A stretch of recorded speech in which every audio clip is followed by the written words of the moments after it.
Welcome to the Fear and Greed Business Interview. I'm Sean Aylmer. We've spoken on a couple of occasions now to Stefan von Imhoff, the co-founder of alternative investing community fund, Alts.co.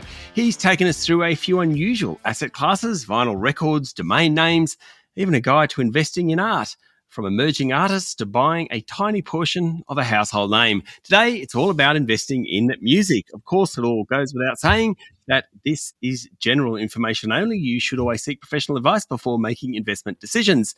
Stefan von Imhoff, welcome back to Fear and Greed. Hey, thank you. It's great to be here. Okay, firstly, how has music streaming changed the industry in the way artists are paid? A fairly obvious question, but I'd like your take on it. So, as we know, the vast majority of music today is consumed through streaming services such as Spotify, which is the biggest, and Apple Music, and then some of the less popular platforms, Google Play, Bandcamp, and stuff like that. Now, everyone knows, or I should say a lot of people have heard, that artists don't earn much per stream. And that's true. The artists really don't earn a lot on a per stream basis. It's less than 1/2 of 1 penny per stream. That's what Spotify plays. However, what streaming has produced is a consistency, a remarkable consistency in the number of streams that are streamed per year. So what used to happen in the old days is that artists would come out with an album and there would be a huge spike when it was first released, and then it would kind of taper off into nothing over the coming years. With streaming, though, what we're seeing, though, is it's just remarkably consistent. It's stable. And that's what has gotten people, to take notice. That stability can be securitized and turned into an investable asset. Okay. Are all artists on board? I seem to remember people like Neil Young, for example, refusing to go on Spotify at some point. I'm thinking Taylor Swift even might have at one point not wanted to go on Spotify. I could be 100% wrong there, Stefan. But are most artists on board with this? Most artists have definitely succumbed to the almighty streaming lords, yes. Yeah. There are definitely some that don't and haven't, but it's pretty much the vast majority of artists that have, yeah. Okay. And is it the owner of the rights to the music? Is it the singer, the songwriter? Who else actually gets some sort of income from this streaming? Okay, so music rights are extremely complicated, and just want to preface with saying that this is a very complex world. There's all sorts of different types of rights. The biggest is what's known as a mechanical license or mechanical rights, and this is the most relevant, the most lucrative. This is any form of reproduction, whether that be CDs, vinyl records, like we talked about earlier, or digital, which is iTunes, but of course streamed through Spotify.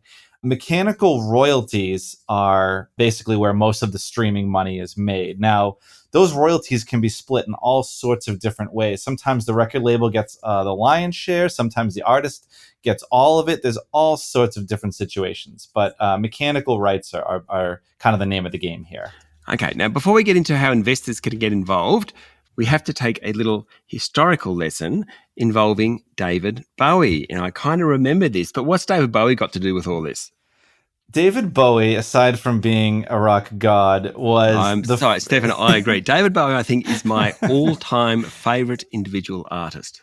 Wow, that's so bold. That's awesome. God rest his soul. But he was also super innovative when it came to music as an asset class. So he was the very first artist to actually conceive of selling his catalog and basically securitizing his catalog. And he did this. He teamed up with a gentleman named Pullman, and they created what are known as Pullman bonds, or more appropriately known as Bowie bonds. And so this was basically a fixed income product where you basically, as an investor, you would get, I think it was about a 12% return from investing in David Bowie's catalog. And that was the first big example of music rights securitization. And it was actually before streaming that this happened too. Yeah. Now there's been all sorts of activity in that space since then, but he was the first. Stay with me, Stefan. We'll be back in a minute.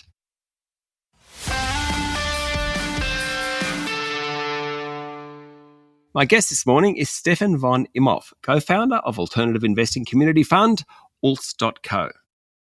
So we've seen some big sales in recent years. Justin Bieber apparently sold his catalogue for about $200 million. Bob Dylan, about $300 million US, of course. I think Bruce Springsteen was about $500 million. How does that work? So, these are huge, huge sales. And as artists get towards the end of their life, they realize like they have an opportunity to, cash out at, Hold on. Wait, Bob Dylan and Bruce Springsteen, I get. Justin Bieber, come on. How old's he? He must be late 20s or something, isn't he? So he's not towards the end of his life, but he's towards the end of his useful musical life, right? Right, yep. So I think they realize, so Katy Perry just sold her catalog as well. And so I think they realize, like, as they're starting to hang up the boots, it makes more financial sense for them to cash out than to hang on. And so they're able to sell. And you might be asking who's buying. I mean, these are absolutely huge numbers. So there's a lot of private equity involved in this, a couple of hedge funds.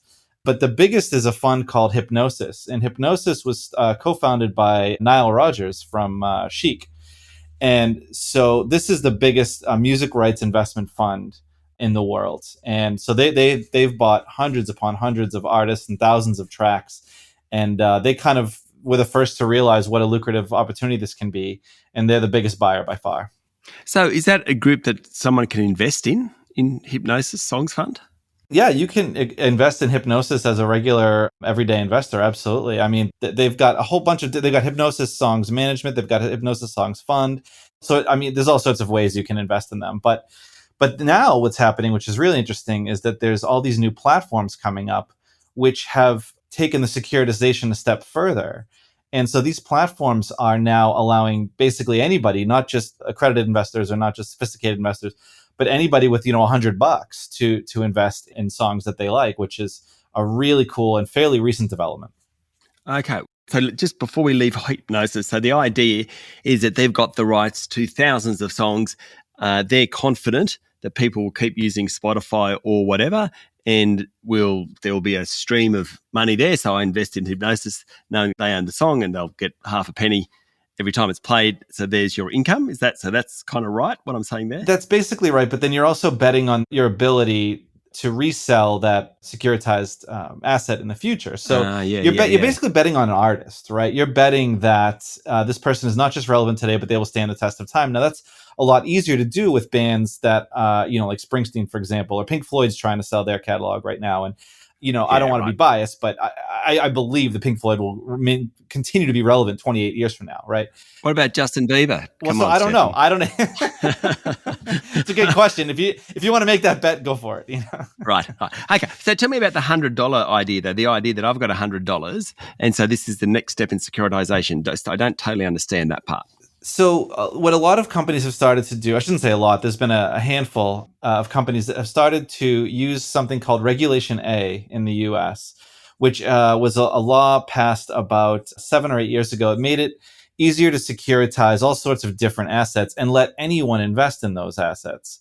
And so this Reg A has been used to securitize everything from collectibles to real estate, to all sorts of different things. Now, music is kind of like a perfect fit for this because music's so emotional and personal, and people really, they love, like Beyonce, but they have literally no ability until these platforms have come along. They have had literally no ability to invest and own a slice of Beyonce songs.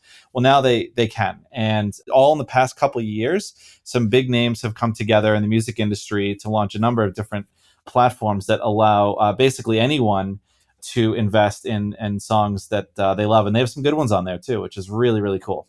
Okay. So let's bring this back to investing, particularly around the risks here. So it's all fun and it sounds great to do it individually or through a fund. But of course, having the right artists, selection and quality must be a big part of this. Selection's huge. And I think that was the challenge that a lot of these platforms faced is how do you get the good stuff, right? How do you avoid getting the stuff that Hypnosis didn't want or the big funds didn't want, right? And so, it just kind of took time. And so I think the platforms have largely solved the selection problem now. There's some really great investable songs out there, stuff that we would all recognize. I think the bigger risk is not that any of this stuff is going to lose popularity. That's, streaming isn't going anywhere. It's that an individual artist may not be as desirable in the future or may not be as loved in the future. That's something that, I don't have a crystal ball. I think that's, there's only so much research you can do on that. Ultimately, it's kind of a belief, right? We don't really know what the future is going to hold, 30 years from now, right? But David Bowie will always be loved, Stefan. I think so. So that's why you want to stick to the blue chip stuff if you can, right? So I think personally, Beyonce, I think she's pretty timeless, right? Yeah. So I think you want to stick to the big names. Okay. Liquidity. Can you get it in and out easily? Okay, so as of today, that's a little less easy than it could be and should be. But I know these platforms are working very hard to increase that liquidity and to basically bring market makers into the scene, which will guarantee a buyer for every seller. Now, that this isn't live yet; these haven't happened yet. But I know for a fact that these platforms are working very hard to do exactly that. And once they do, that will give these marketplaces, these platforms, that much needed liquidity. So you can sell it basically anytime. That doesn't really exist today, but it certainly will and can in the future. What about regulation? Is there enough? Is there too much? Is there fit for purpose regulation in this stuff? So again, the Regulation A, the Reg A, as it's called, or Reg A Plus as it's known, that basically created the framework for all of this. And that's been in place now for a little under a decade. So we're well established there, yeah. Okay, Stefan, before we go, we've talked previously about tequila. Nothing to do with music. Well, maybe they go well together. A little bit, yeah. Yeah, you've recently made some moves in the space. Is that right?